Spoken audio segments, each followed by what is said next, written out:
Oke, sebelum kita ngomong panjang lebar yang berat-berat gitu ya, gue akan jelasin dulu bagian mudahnya teman-teman, supaya kita nggak jump to conclusion gitu. Menjadi pinter itu, buat gue, adalah sebuah kewajiban dan keharusan.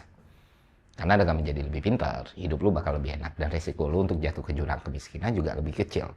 Tapi, ya, supaya teman-teman pahami, untuk jadi orang yang tajir melintir dan jadi konglomerat gitu ya, ternyata kecerdasan aja nggak cukup teman-teman.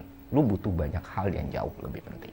Oke, gue jelasin dengan lebih simpel lagi. Gini, misalnya untuk mencapai 1 miliar, kecerdasan itu kontribusinya katakan 70%, sementara faktor X 30%. Nah, dari 1 miliar menuju 10 miliar, oh ternyata faktor kecerdasan itu turun teman-teman kontribusinya. Misalnya 50%. Faktor X-nya jadi 50%. Nah, dari 10 miliar ke 100 miliar, turun lagi tuh.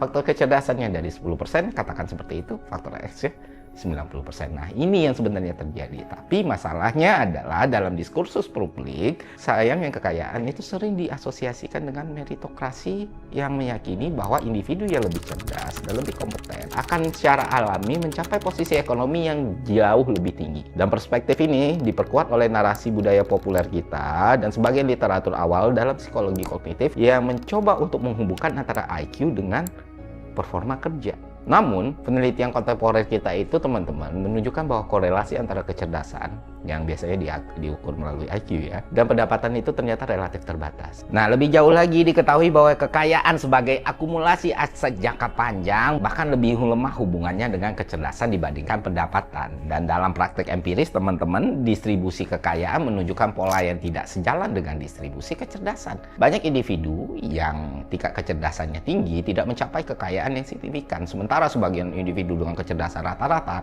justru berada di puncak